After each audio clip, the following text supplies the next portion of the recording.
Hello दोस्तों, स्वागत है आपका हमारे चैनल पर। भारतीय संविधान दुनिया का सबसे बड़ा लिखित संविधान है।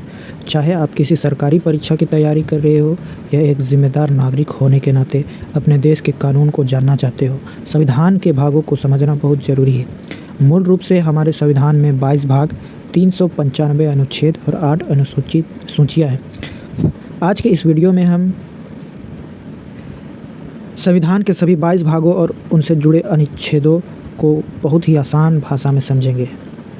तो वीडियो को अंत तक ज़रूर देखें और चैनल को सब्सक्राइब करना ना भूलें। सबसे पहला भाग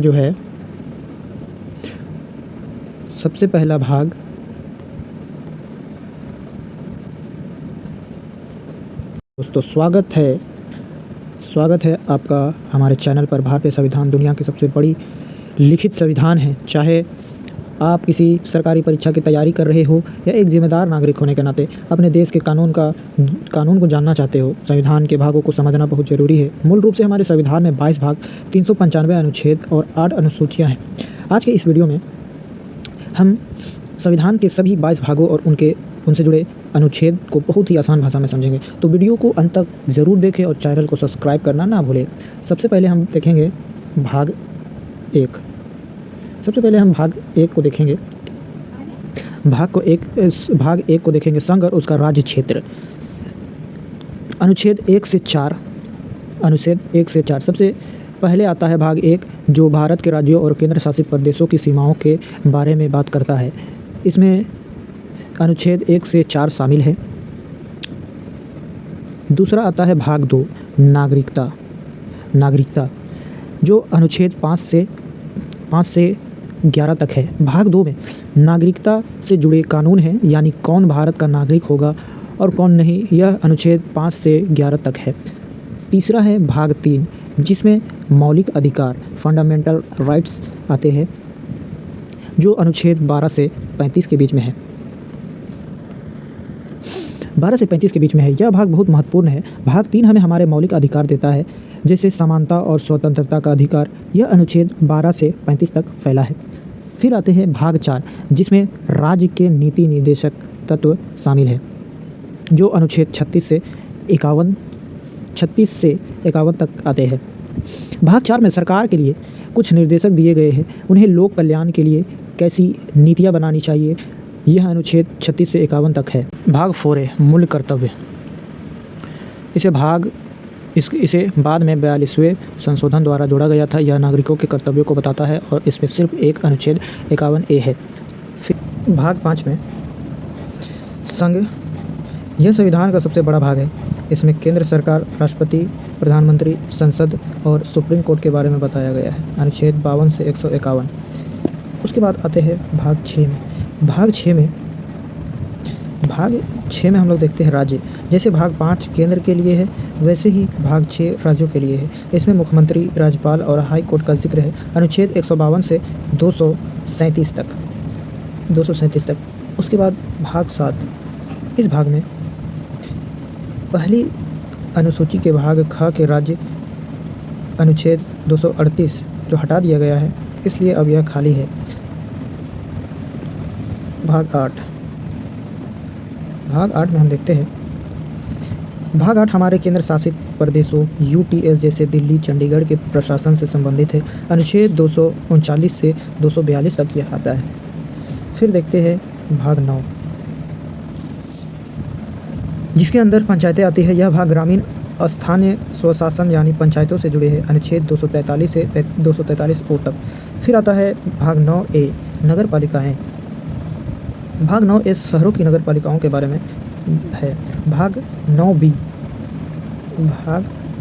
में सहकारी समितियाँ आती है। 9B सहकारी समितियों के प्रबंधन से संबंधित है।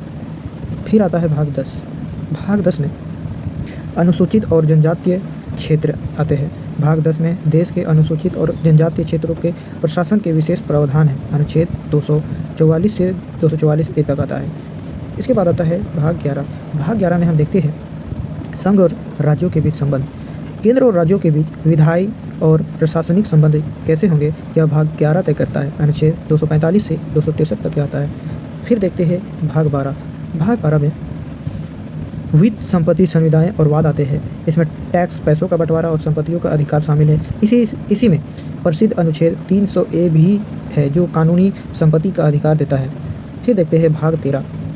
भारत के राज्य क्षेत्र के भीतर व्यापार, वाणिज्य और समागम, अनुच्छेद 301 से 307 तक। देश के अंदर फ्री ट्रेड और बिजनेस करने की आज़ादी भाग 13 देता है।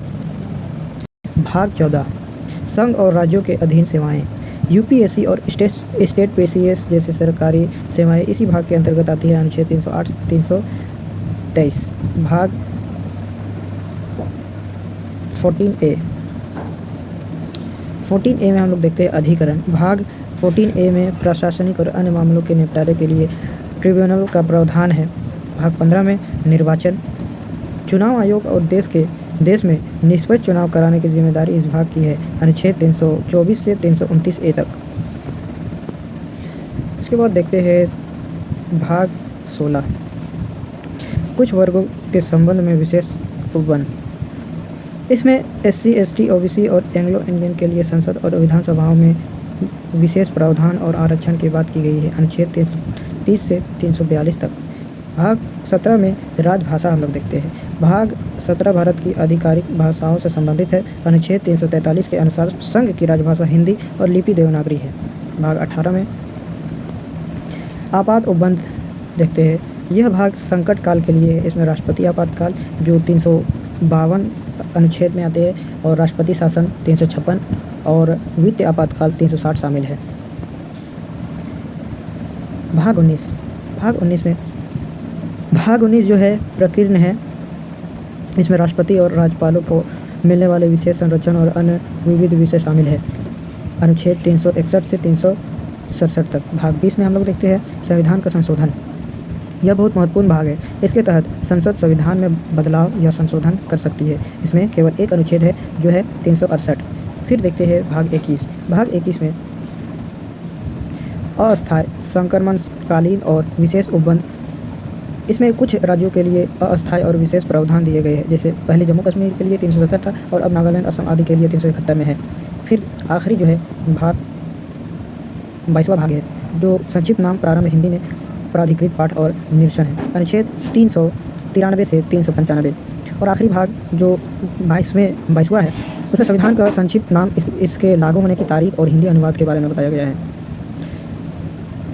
तो दोस्तों ये थे भारतीय संविधान के सभी 22 भाग और उनके अनुच्छेद। हालांकि संशोधन के बाद कुल भागों की संख्या गिनती में 25 हो गई है, जैसे 4A, 9A, 9B, 14A जोड़कर। लेकिन मूल संरचना आज भी 22 भाग की ही है। उम्मीद है आपको यह वीडियो जानकारीपूर्ण लगी होगी। अगर आपका कोई सवाल है तो नीचे कमेंट बॉक्स में ज़रूर पूछें। वीडियो को लाइक करें, दोस्तों के साथ शेयर करें और ऐसी ही ज्ञानवर्धक वीडियो के लिए हमारे चैनल को सब्सक्राइब करना ना भूलें। मिलते हैं अगले वीडियो में। जय हिंद, जय भारत।